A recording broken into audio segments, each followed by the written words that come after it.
ಜಿಲ್ಲಾ ಕುಟುಂಬ ಕಲ್ಯಾಣ ಹಾಗೂ ಆರೋಗ್ಯ ಇಲಾಖೆ ಜಿಲ್ಲಾ ಆರೋಗ್ಯಾಧಿಕಾರಿ ಡಾಕ್ಟರ್ ಈಶ್ವರ್ ಗಡಾದ್ ಅವರ ನೇತೃತ್ವದಲ್ಲಿ ಸುಮಾರು 7 ತಂಡಗಳಿಂದ ತಾಲೂಕಿನ ಕರೋಶಿಯಲ್ಲಿರುವ ಆಸ್ಪತ್ರೆಗಳ ಮೇಲೆ ಏಕಕಾಲದಲ್ಲಿ ದಾಳಿ ನಡೆಸಿದವು.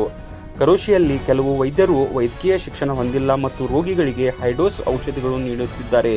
ಇದು ರೋಗಿಗಳ ಆರೋಗ್ಯದ ಮೇಲೆ ಪರಿಣಾಮ ಬೀರುತ್ತಿದೆ ಎಂದು ಜಿಲ್ಲಾಧಿಕಾರಿಗಳಿಗೆ ದೂರು ಬಂದಿದ್ದರಿಂದ ಈ ದೂರಿನ ಮೇರೆಗೆ ಜಿಲ್ಲಾಧಿಕಾರಿಗಳು ನೀಡಿದ ಸೂಚನೆ ಅನುಸಾರ ಜಿಲ್ಲಾ ಕುಟುಂಬ ಕಲ್ಯಾಣ ಮತ್ತು ಆರೋಗ್ಯ ಇಲಾಖೆ ಅಧಿಕಾರಿ ಡಾಕ್ಟರ್ ಈಶ್ವರ್ ಗಡಾದ್ ಅವರ ನೇತೃತ್ವದಲ್ಲಿ ಸುಮಾರು 7 ತಂಡಗಳಿಂದ ಇಂದು ದಿನವಿಡೀ ಕರೋಶಿಯ ಆಸ್ಪತ್ರೆಗಳ ಮೇಲೆ ದಾಳಿ ಮಾಡಿ ಔಷಧಿಗಳು, ಆಸ್ಪತ್ರೆಗಳು ಹಾಗೂ ವೈದ್ಯರ ಶಿಕ್ಷಣಗಳ ಕುರಿತು ತನಿಖೆ ನಡೆಸಲಾಯಿತು. ತಂಡದಲ್ಲಿ ಬೆಳಗಾವಿ ಜಿಲ್ಲಾ ಆರೋಗ್ಯ ಇಲಾಖೆಯ ಅಧಿಕಾರಿಗಳು, ಜಿಲ್ಲಾ ಕೆಪಿಎಂಇ ಅಧಿಕಾರಿ, ತಾಲೂಕಾ ಆರೋಗ್ಯಾಧಿಕಾರಿ, ಕಂದಾಯ ಇಲಾಖೆ ಸಿಬ್ಬಂದಿ ಹಾಗೂ ಪೊಲೀಸರು ಭಾಗಿಯಾಗಿದ್ದರು. ಕರೋಶಿಯಲ್ಲಿ ಆಸ್ಪತ್ರೆಗಳ ಮೇಲೆ ದಾಳಿ ಮಾಡುವ ಯೋಜನೆ ಬಹಳ ದಿನಗಳಿಂದ ಇತ್ತು. ದಾಳಿಯ ನಂತರ ತನಿಖೆ ನಡೆಸಲಾಗುವುದು. ಕೆಲ ವೈದ್ಯರು ದಾಳಿ ಮಾಡುವ ಮುನ್ನವೇ ಆಸ್ಪತ್ರೆಗೆ ಕದ ಹಾಕಿ ಹೋಗಿದ್ದಾರೆ. ಕಾನೂನು ಬಾಹಿರ ಪ್ರಾಕ್ಟೀಸ್ ಮಾಡಿದ ತಪ್ಪಿತರ ಕುರಿತು ಜಿಲ್ಲಾ ಸಮಿತಿಯ ಮುಂದೆ ರಿಪೋರ್ಟ್ ಹಾಜರುಪಡಿಸಿ ಕ್ರಮ ಕೈಗೊಳ್ಳಲಾಗುವುದು ಎಂದು ಜಿಲ್ಲಾ ಆರೋಗ್ಯಾಧಿಕಾರಿ ಡಾಕ್ಟರ್ ಗಡಾದ್ ತಿಳಿಸಿದರು. ಕರೋಶಿ ಗ್ರಾಮದಲ್ಲಿ ಇಂದು ಇದಕ್ಕಂದೇ 7 ರಿಂದ 8 ವಾಹನಗಳು ಒಂದೇ ಸಮಯದಲ್ಲಿ ಬಂದು ಗ್ರಾಮದ ಆಸ್ಪತ್ರೆಗಳ ಮೇಲೆ ದಾಳಿ ಮಾಡಿದ್ದರಿಂದ ಏನು ಆಗ್ತಾ ಇದೆ ಎಂಬ ಬಗ್ಗೆ ಜನರಿಗೆ ಗೊತ್ತಾಗಲಿಲ್ಲ. ತಂಡದಲ್ಲಿ ಬೆಳಗಾವಿ ಜಿಲ್ಲಾ ಕುಟುಂಬ ಕಲ್ಯಾಣ ಮತ್ತು ಆರೋಗ್ಯ ಇಲಾಖೆ ಜಿಲ್ಲಾಧಿಕಾರಿ ಡಾಕ್ಟರ್ ಈಶ್ವರ್ ಗಡಾದ್, ತಾಲೂಕಾ ಆರೋಗ್ಯಾಧಿಕಾರಿ RS ಖಂದಾಳೆ, ಕೆಪಿಎಂಇ ಜಿಲ್ಲಾ ನೋಡಲ್ ಅಧಿಕಾರಿ ಡಾಕ್ಟರ್ MV ಭೋವಿ, ಕುಮಾರ್ ಚೌಗ್ಲಾ, ಆರೋಗ್ಯ ಇಲಾಖೆಯ ಸಿಬ್ಬಂದಿಗಳು ಹಾಗೂ ಕಂದಾಯ ಇಲಾಖೆ ಹಾಗೂ ಪೊಲೀಸ್ ಇಲಾಖೆಯ ಸಿಬ್ಬಂದಿಗಳು ಭಾಗಿಯಾಗಿದ್ದರು.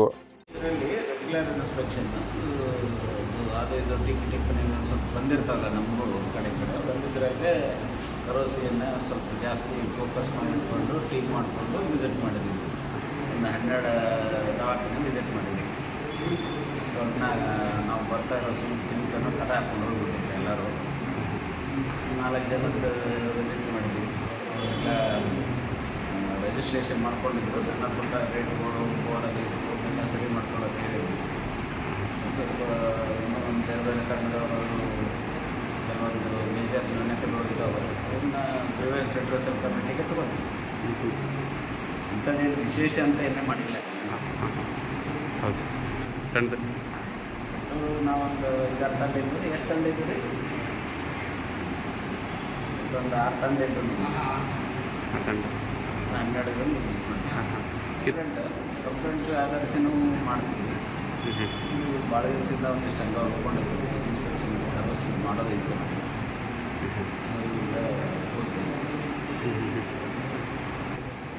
ಅಂತ ಮೇಜರ್ ಏನಿಲ್ಲ. ಎಲ್ಲರೂ ಕದ ಹಾಕ್ಕೊಂಡು ಹೋದವರು 6 ಜನ ಕದ ಹಾಕ್ಕೊಂಡು ಹೋಗ್ಬಿಟ್ಟಿದ್ರು. ನಾವು ಬರೋದು ಗೊತ್ತಾಯ್ತು ಅನ್ನೋ ಗೊತ್ತಿಲ್ಲ.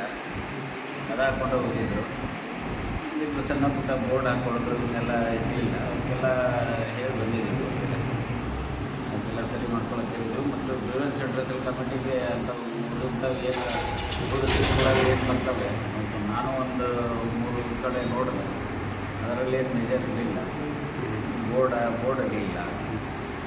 ಆಮೇಲೆ ಅವು ಎಷ್ಟು ಆ ಕಡೆ ಸೆಗ್ರಿಗೇಟ್ ಮಾಡಬೇಕು ಅವನ್ನೆಲ್ಲ ಹೇಳಿ ಬಂದಿದ್ದೀನಿ. ಪ್ಲಸ್ ಉಳಿದನ್ನ ಪ್ರಿವೆನ್ಸ್ ಅಡ್ರೆಸಲ್ DC ಅವ್ರ ಕೋರ್ಟಿಗೆ ನಾವು ಸಬ್ಮಿಟ್ ಮಾಡ್ತೀವಿ. ನಾವೆಲ್ಲ ಹಿಂಗೆ ಭಾಳಷ್ಟು ಅದಾರ ಅಂತ ಹೇಳಿ ನಮ್ಮ ಎಚ್ಚರಿಕೆ ಅಲ್ಲ. ಅವರು ಆರಂಭಿಗಳಾಗಿದ್ದರೆ ಬಂದ್ ಮಾಡ್ತೀವಿ.